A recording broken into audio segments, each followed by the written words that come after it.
It's Melissa Sweet here, public health journalist from Croakey. We're at the AHMRC Cancer Forum in Sydney today, and we've had a presentation from Kim Pearce of the New South Wales Cancer Council about her work supporting yarning circles.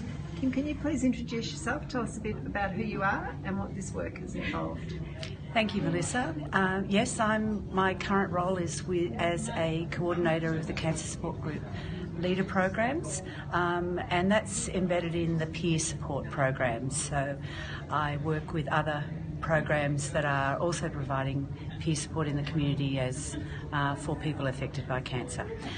We as an organisation and my program had the opportunity to deliver a yarning circle supporting Aboriginal and Torres Strait Islander women interested in leading breast cancer support groups in the community, and that was in a Cancer Australia Polo Ralph Lauren Pink Pony grant. That was back in 2016, and in March of 17 we were able to deliver that two-day workshop.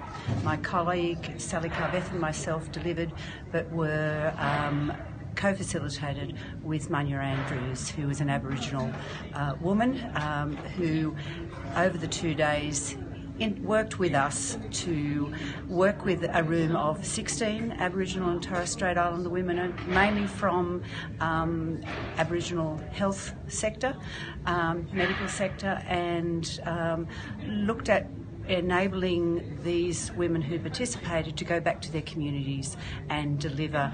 The intention was breast cancer support groups, but we know that there's a strong interest in a cancer support group called a yarning circle. And what's come out of that workshop? Do you know how widely yarning circles are now being used? Yes. With the workshop, there has been small steps. Our understanding and our the benefit of Cancer Council having regional offices across New South Wales has meant those staff that work on the ground out of our community offices have been able to engage with the participants of the two-day training. And for example, the highlight, which I was able to showcase today in a Vimeo screening, was of the Galambilla and Biripi community. Two of our participants from that, Carol and Eva, have worked with Brenna, our regional office person, to actually bring a yarning circle together. It was slow steps, but the two women that participated were well supported by their AMS and worked in hand with Cancer Council. And why is it important to provide yarning circles?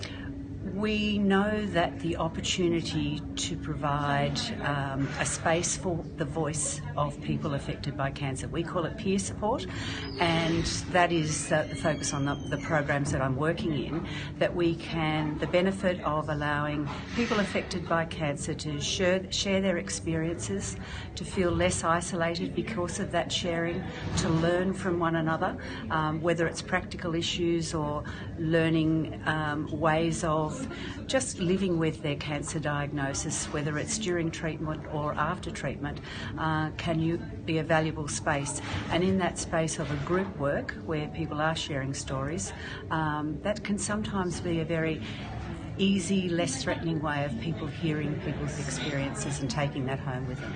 And what did you learn out of being involved in this program?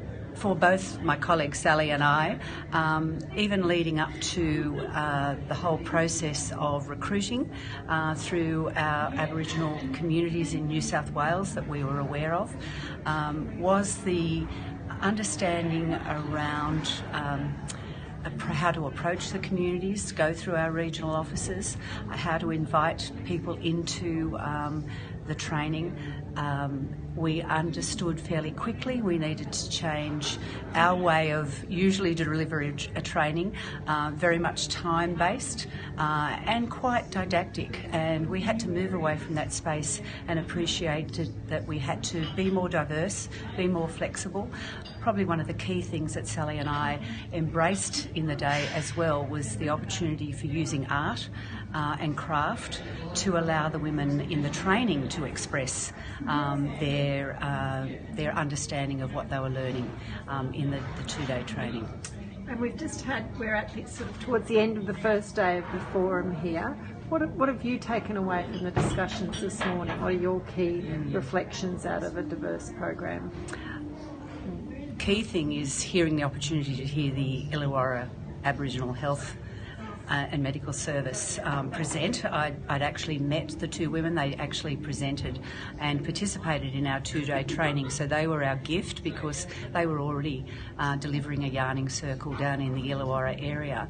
But understanding, for me to get a greater insight into the whole of the program, but to sit in the room and hear how unique their program was, and to hear the other AMS participants in the room actually want to connect with them and realise that there's something really valuable in having a dedicated cancer care centre operating out of an AMS. Yes, and also we heard about great gaps, particularly in rural and remote communities. Yes, in terms of lack of support for Aboriginal people with cancer. Yeah, and Cancer Council is aware of that gap that we have in our community. We're aware of the clinical side, as was highlighted today. We know that Aboriginal people treated in the cities are nearly on par with non-Indigenous people, but look at those people in terms of their outcomes. Thank you. And in the outcome, and then out in the regions, that's where we start to see the gap. And we heard also in the discussion this afternoon, which from each of the AMSs, where they are feeling really isolated, feeling the gap, recognising because they're 3 hours away from a treatment centre, they're not eligible for transport support. Those gaps are there, and Cancer Council is working towards trying to get those gaps changed. Through our regional offices, we now have a dedicated Aboriginal program manager in the organisation, and through our community program coordinators in the regions, they're really trying to work more on the ground with the different AMSs. Fantastic. Thanks very much for your time and talking with us today. Thank you.